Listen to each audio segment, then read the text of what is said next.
মাত্র দুদিনের ছুটিতে কোথাও ঘুরতে যাওয়ার প্ল্যানিং হলে সব আগে যে জায়গাটার কথা মাথায় আসে সেটা হলো দীঘা। কলকাতা থেকে মাত্র কয়েক কিলোমিটার দূরেই এই Digha. So hello everyone, welcome back to my another vlog. তোমরা যারা আমার আগের ভিডিওটা দেখেছো তারা তো জানোই যে 5th ফেব্রুয়ারি ছিল আমার বাবা মার অ্যানিভার্সারি, আর সেই উপলক্ষে আমরা চলে গিয়েছিলাম দীঘাতে। আগের ভ্লগ ভিডিওতে তোমাদের সাথে শেয়ার করা হয়ে গিয়েছিল যে আমার বাবা মার অ্যানিভার্সারির দিনটা আমরা কিভাবে সেলিব্রেট করলাম, আর আজকের ভিডিওটা যে আমরা দীঘাতে কখন পৌঁছালাম আর সারাদিন কি করলাম। প্রত্যেকবারই আমরা যখন দীঘা যাই তখন রাত্রিবেলাতেই যাই।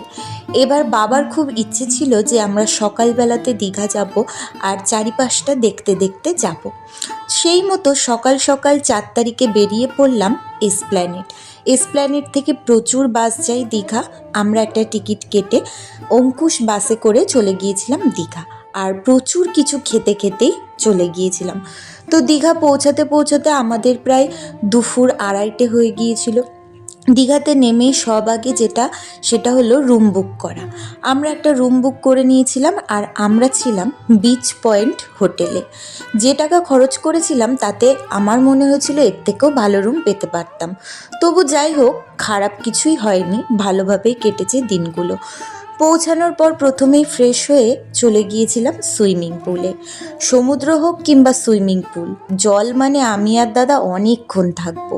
আর নদী হোক বা পুকুর, কোনো কিছুতেই আমাদের কোনো কিছুই আটকাতে পারে না। তো অনেক মজা, অনেক আনন্দ করার পর এখানে দাদা আমাকে ফেলে দিয়েছিল। প্রথমবারটা আমি বুঝতে পারিনি যে ও আমাকে ফেলে দেবে, আর দ্বিতীয়বার আমি নিজেই বলেছিলাম যে আমাকে ফেলে দে, কারণ একটা ভিডিও বানাবো। তারপরে সুইমিং পুল থেকে উঠে আবার ফ্রেশ হয়ে চলে গিয়েছিলাম লাঞ্চ করতে। আর সেদিন মায়ের ছিল উপোস, তাই আমরা 3জনই ভাত খেয়েছি, মা ভাত খায়নি। লাঞ্চ করে আবার রুমে চলে এসে খানিকক্ষণ রেস্ট নিয়ে সন্ধেবেলায় চলে গিয়েছিলাম ওল্ড দীঘা যাওয়ার আগে বেরিয়েই আমি খেয়েছিলাম 1 কাপ চা আর একটা বিস্কুট। আর সেই সময় যেহেতু সরস্বতী পুজো চলছিল, আমাদের রুমের পাশেই একটা সরস্বতী ঠাকুর হয়েছিল, মায়ের মুখটা জাস্ট অসাধারণ ছিল।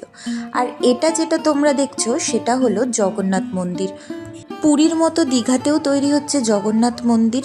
অনেকটা জায়গা নিয়েই এই জগন্নাথ মন্দিরটা তৈরি হচ্ছে। খুব সুন্দর লাগছে এখনই দেখতে, তার মানে কমপ্লিট হয়ে যাওয়ার পর আরও সুন্দর লাগবে।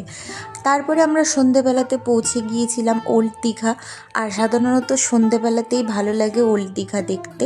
তো তারপরে প্রথমে গিয়েই আমি যেখানে চলে গিয়েছিলাম সেটা হলো সমুদ্র। পাহাড় তো বরাবরই প্রিয়, কিন্তু সমুদ্রর প্রতি আমার যেন একটা আলাদা টান। ওই যে বললাম, জল দেখলে নিজেকে একদমই কন্ট্রোল করা যায় না। তো ওল্ড দীঘা গিয়ে সমুদ্রের পাড়ে গিয়ে আমি কিছুটা ভিডিও করে নিয়ে ছবি তুলে নিয়ে এখানে আমি আর দাদা একটু ফুচকা খেলাম, আর আমি একটা আইসক্রিমও খেয়েছিলাম।